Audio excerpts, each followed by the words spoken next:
Welcome to Little English Studio, where history comes alive through captivating stories told in simple, beautiful English. Today, we journey back to the 19th century, to meet a man who rose from a humble log cabin to the highest office in the land. A leader who guided his nation through its darkest hour, and whose life ended in tragedy, yet whose words still inspire the world. This is the story of Abraham Lincoln. Abraham Lincoln was born on February 12, 1809, in a one-room log cabin on the Sinking Spring Farm in Hardin County, Kentucky, now part of LaRue County. His parents, Thomas Lincoln and Nancy Hanks Lincoln, were simple farmers. Life on the frontier was hard. The family had little money, and survival depended on manual labor, resourcefulness, and resilience. When Abraham was just 9 years old, tragedy struck. His mother, Nancy, died of milk sickness, a disease caused by drinking the milk of cows that had eaten poisonous plants. Young Abraham was devastated. His father remarried a warm-hearted widow named Sarah Bush Johnston, who treated Abraham and his sister as her own children. Sarah encouraged Abraham's love for reading and learning, something rare for a boy in rural Kentucky. Lincoln had less than a year of formal schooling in total. Books were scarce, but he devoured whatever he could find: the Bible, Aesop's Fables, Robinson Crusoe, Pilgrim's Progress, and more. He would often walk miles just to borrow a book. This hunger for knowledge shaped his thinking and prepared him for the challenges ahead. In 1830, the Lincoln family moved to Illinois, seeking better land.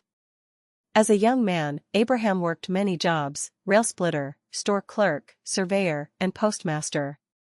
His tall, lean figure, standing at 6 feet 4 inches, and his deep, thoughtful eyes made him a memorable presence. Lincoln's first taste of leadership came when he joined the Illinois militia during the Black Hawk War in 1832. Though he never saw combat, his fellow soldiers elected him as captain, an early sign of the trust and respect he would later command. That same year, he ran for the Illinois General Assembly but lost. However, he didn't give up. He began studying law on his own, reading legal texts by candlelight. In 1834, he won a seat in the Illinois legislature as a member of the Whig Party.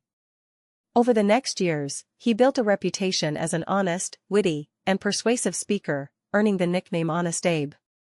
In 1846, Lincoln was elected to the U.S. House of Representatives. He served a single term, speaking out against the Mexican-American War and slavery's expansion. After leaving Congress, he returned to his law practice in Springfield, Illinois, but the issue of slavery would soon pull him back into politics. The 1850s were a turbulent decade in American history. The country was bitterly divided over the question of slavery, especially whether it should be allowed in new territories. Lincoln re-entered politics, joining the newly formed Republican Party. His debates with Senator Stephen A. Douglas in 1858, especially the famous House Divided speech, brought him national attention, even though he lost the Senate race. In 1860, Lincoln won the Republican nomination for president and triumphed in the general election. His victory alarmed the Southern states, many of which feared his presidency would threaten the institution of slavery.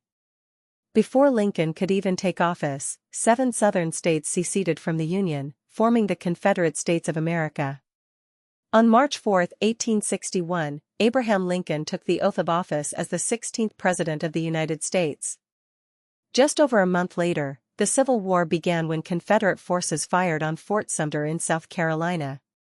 Lincoln faced enormous challenges: preserving the Union, managing a divided public, and finding capable generals to lead the army. He spent countless hours in the War Department telegraph office, reading reports and sending orders. He also developed a remarkable ability to communicate with ordinary citizens, using clear, heartfelt language in his speeches and letters. By mid-1862, Lincoln saw that ending slavery was not only a moral imperative but also a military necessity.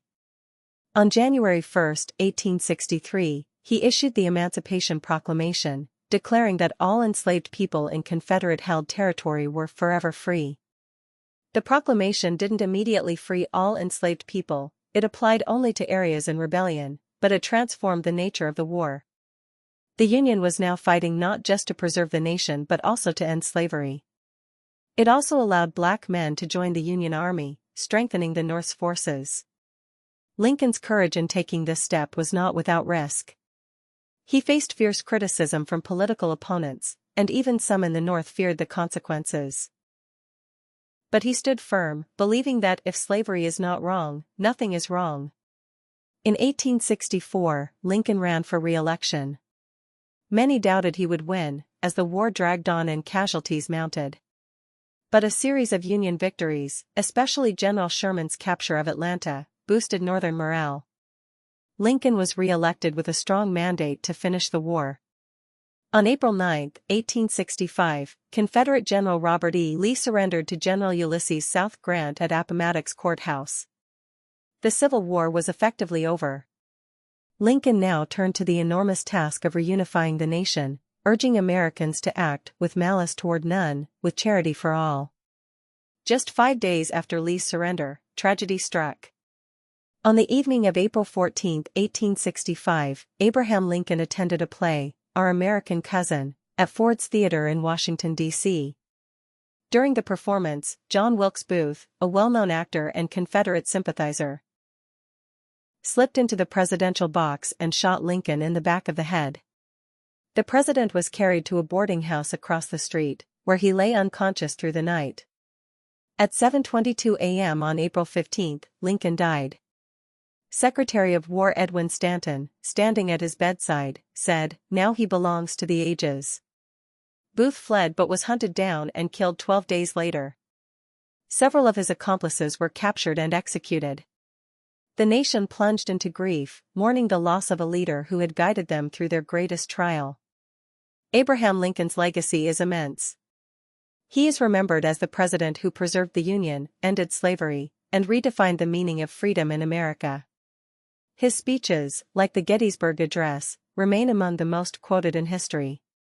He showed that a leader could be both strong and compassionate, both determined and humble.